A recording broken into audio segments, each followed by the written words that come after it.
നമസ്കാരം. മലയാളി വാർത്തയിലേക്ക് സ്വാഗതം. ആലപ്പുഴയിൽ നടന്ന CPM സംസ്ഥാന സമ്മേളനത്തിൽ VS അച്യുതാനന്ദനെതിരെ ഉയർന്ന ക്യാപിറ്റൽ പണിഷ്മെന്റ് പരാമർശ വിവാദത്തിൽ പ്രതികരിച്ച CPM സംസ്ഥാന കമ്മിറ്റി അംഗം ചിന്താ ജെറോം. നേരത്തെ ഇത്തരം വ്യാജ പ്രചാരണങ്ങൾ നടന്നിരുന്നു. ഇപ്പോൾ വിമർശനം ഉയർത്തിക്കൊണ്ടുവരുന്നത് ദൗർഭാഗ്യകരമാണ് എന്നും ചിന്താ ജെറോം പറയുന്നു. ആലപ്പുഴയിലേത് തന്റെ ആദ്യത്തെ സമ്മേളനം ആയിരുന്നു. ആ സമ്മേളനത്തിൽ ഒരു പ്രതിനിധിയും ക്യാപിറ്റൽ പണിഷ്മെന്റ് എന്ന വാക്ക് ഉപയോഗിച്ചിട്ടേയില്ല. പൂർണ്ണമായും ഇല്ലാത്ത കാര്യങ്ങൾ പ്രചരിപ്പിക്കുന്നു. ക്യാപിറ്റൽ പണിഷ്മെന്റ് എന്ന വാക്ക് മാധ്യമങ്ങളുടെ സൃഷ്ടിയാണ് എന്നും അത്തരത്തിലുള്ള പരാമർശം ഉയർന്നു വന്നിട്ടില്ല എന്നും ചിന്താ ജെറോം പറയുന്നു.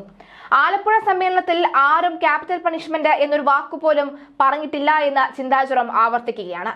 സഖാവ് VSനും പാർട്ടിക്കും ലഭിക്കുന്ന പിന്തുണയിൽ അസ്വസ്ഥരാകുന്നതുകൊണ്ടായിരിക്കും ഇത്തരം കുപ്രചാരണങ്ങൾ മാധ്യമ പിന്തുണയോടുകൂടി ഉയർത്തിക്കൊണ്ടുവരുന്നത്. സുരേഷ് കുറുപ്പ് ഏതു സാഹചര്യത്തിലാണ് അത്തരമൊരു പരാമർശം നടത്തിയത് എന്നും അറിയില്ല. സുരേഷ് കുറുപ്പിന്റെ ആരോപണങ്ങൾക്ക് പാർട്ടി നേതൃത്വം മറുപടി പറയുമെന്ന് പ്രതീക്ഷിക്കുന്നുവെന്നും ചിന്താ ജെറോം മാധ്യമങ്ങളോട് പ്രതികരിച്ചു. VS അച്യുതാനന്ദന്റെ വിയോഗത്തിൽ കേരളമാകെ പ്രയാസപ്പെട്ടിരിക്കുകയാണ്. ഈ ഘട്ടത്തിൽ അനാവശ്യ വിവാദം ഉയർത്തിക്കൊണ്ടുവരുന്നത് ദൗർഭാഗ്യകരമാണ്. ക്യാപിറ്റൽ പണിഷ്മെന്റ് എന്ന വാക്ക് ആരും ഉയർത്തിക്കൊണ്ടുവരുന്നിട്ടില്ല എന്നും അത് അടിസ്ഥാനരഹിതമാണെന്നും ചിന്താ ജെറോം കൂട്ടിച്ചേർത്തു. ഒരിടവേളയ്ക്ക് ശേഷമാണ് സംസ്ഥാന CPMൽ വീണ്ടും ക്യാപിറ്റൽ പണിഷ്മെന്റ് വിവാദം കത്തുന്നത്. ഒരു കൊച്ചു പെൺകുട്ടിയുടെ ക്യാപിറ്റൽ പണിഷ്മെന്റ് പരാമർശത്തെ തുടർന്നാണ് ആലപ്പുഴ സമ്മേളനത്തിൽ നിന്ന് VS അച്യുതാനന്ദൻ ഇറങ്ങിപ്പോയത് എന്ന മുതിർന്ന CPM നേതാവ് സുരേഷ് കുറുപ്പ് വെളിപ്പെടുത്തിയതാണ് പുതിയ വിവാദം. VSന്റെ വിയോഗശേഷം ക്യാപിറ്റൽ പണിഷ്മെന്റ് പരാമർശം എടുത്തിട്ട് പരിപ്പൻകോട് മുരളിയെ പല്ലും നഖവും ഉപയോഗിച്ച് CPM നേതൃത്വം നേരിടുന്നതിനിടയിലാണ് പുതിയ തുറന്നുപറച്ചിൽ കൂടി വരുന്നത്. ആലപ്പുഴ സംസ്ഥാന സമ്മേളനത്തിൽ ഒരു കൊച്ചു പെൺകുട്ടി VSന് ക്യാപിറ്റൽ പണിഷ്മെന്റ് കൊടുക്കണമെന്ന് പറഞ്ഞു എന്ന് പറയുമ്പോൾ എല്ലാവരുടെയും കൈയും നേരെ ചൂണ്ടിയത് ചിന്താ ജെറോമിലേക്കാണ്. ഈ അധിക്ഷേപം സഹിക്കാനാകാതെയാണ് VS വേദി വിട്ടിറങ്ങിയതെന്നും ഏകനായി ദുഃഖിതനായി പക്ഷേ തല കുനിക്കാതെ ഒന്നും മിണ്ടാതെ ആരെയും നോക്കാതെ VS വീട്ടിലേക്ക് പോവുകയായിരുന്നുവെന്നുമാണ് ലേഖനത്തിൽ പറയുന്നത്. ഇങ്ങനെ ഒക്കെ ആയിരുന്നു എന്റെ VS എന്ന തലക്കെട്ടിൽ മാതൃഭൂമി വാരാന്ത്യ പതിപ്പിൽ എഴുതിയ അനുസ്മരണ ലേഖനത്തിലാണ് അറിയപ്പെടുന്ന VS പക്ഷക്കാരനായ സുരേഷ് കുറുപ്പിന്റെ വിവാദ പരാമർശം. കൊച്ചുമകളുടെ പ്രായം മാത്രമുള്ളവർ സമ്മേളനങ്ങളിൽ VSനെതിരെ നിലവിട്ട ആക്ഷേപങ്ങൾ ഉന്നയിച്ചു എന്ന മുഖവുരയോടുകൂടിയാണ് തുറന്നു പറച്ചിൽ. VS പാർട്ടി ശത്രുക്കളുടെ കയ്യിലെ പാവയാണ് എന്നും പരമാവധി നടപടി VSനെതിരെ വേണമെന്നും യുവ നേതാക്കൾ അടക്കം പൊതുചർച്ചയിൽ ആവശ്യപ്പെട്ടതും VSന് പാർട്ടി വിരുദ്ധ മനോഭാവം ഉണ്ടെന്ന പിണറായി വിജയൻ തുറന്നടിച്ചതും ആലപ്പുഴ സമ്മേളനകാലത്ത് വലിയ വാർത്തയായിരുന്നു. അതെല്ലാം നിലനിൽക്കുകയാണ് ആലപ്പുഴയിലെ ക്യാപിറ്റൽ പണിഷ്മെന്റ് ആവർത്തിച്ചിരുന്നത് എന്ന സുരേഷ് കുറുപ്പിന്റെ വെളിപ്പെടുത്തൽ വരുന്നു.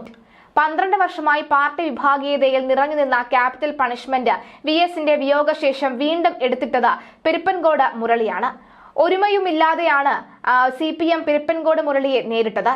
പാർട്ടി സംസ്ഥാന സെക്രട്ടറി മുതൽ സൈബർ സഖാക്കളുടെ വരെ വിചാരണയ്ക്കിടയ്ക്കാണ് സുരേഷ് കുറുപ്പിന്റെ വെളിപ്പെടുത്തൽ CPM വെട്ടിലാകുന്നത്. അതേസമയം CPM നേതാവും മുൻ MPയുമായ സുരേഷ് കുറുപ്പിനെ തള്ളി മുൻ മന്ത്രി കടകംപള്ളി സുരേന്ദ്രനും രംഗത്തു വന്നു. VSനെതിരെ ക്യാപിറ്റൽ പണിഷ്മെന്റ് പരാമർശം ഉണ്ടായിട്ടില്ല എന്ന് കടകംപള്ളി സുരേന്ദ്രൻ മാധ്യമപ്രവർത്തകരോട് പറഞ്ഞു. അങ്ങനെ പറഞ്ഞിട്ടില്ല എന്ന് M സ്വരാജ് തന്നെ പലകുറി വ്യക്തമാക്കിയിട്ടുണ്ടെന്ന് കടകംപള്ളി പറയുന്നു. അങ്ങനെ ഒരു പരാമർശം ഉണ്ടതായി താൻ കേട്ടിട്ടില്ല എന്നും തിരുവനന്തപുരം സമ്മേളനത്തിലും ആലപ്പുഴ സമ്മേളനത്തിലും താൻ പങ്കെടുത്തിരുന്നുവെന്നും കടകംപള്ളി സുരേന്ദ്രൻ കൂട്ടിച്ചേർത്തു. സുരേഷ് കുറുപ്പിന്റെ ക്യാപിറ്റൽ പണിഷ്മെന്റ് പരാമർശം തള്ളി DK മുരളി MLAയും രംഗത്ത് വന്നു. സുരേഷ് കുറുപ്പിന്റേത് ഭാവനാ സൃഷ്ടിയാണ് എന്ന് DK മുരളി പറയുന്നു. ആലപ്പുഴയിൽ സമ്മേളനത്തിൽ പങ്കെടുത്ത ആളാണ് താനും. ഒരു വാസ്തവവും ഇല്ലാത്ത കാര്യമാണ് ഇപ്പോൾ സുരേഷ് കുമാർ പറഞ്ഞിരിക്കുന്നത്.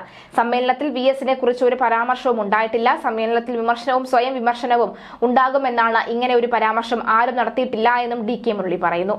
M സ്വരാജ് പറഞ്ഞു എന്നായിരുന്നു അദ്ദേഹം ആദ്യം പറഞ്ഞത്. എന്നാൽ പിന്നീട് അതൊരു കൊച്ചുകുട്ടിയിലേക്ക് മാറുകയും ചെയ്തു. അതേസമയം ലേഖനത്തിലെ വിവാദ വെളിപ്പെടുത്തലിനെ കുറിച്ച് കൂടുതൽ പ്രതികരിക്കാൻ സുരേഷ് കുറുപ്പ് തയ്യാറായിട്ടില്ല. 2015 ആലപ്പുഴയിലെ സമ്മേളനത്തിനിടയിലാണ് സംഭവം. പറയാനുള്ളതെല്ലാം ലേഖനത്തിൽ പറഞ്ഞിട്ടുണ്ടെന്നാണ് സുരേഷ് കുറുപ്പ് വ്യക്തമാക്കിയത്.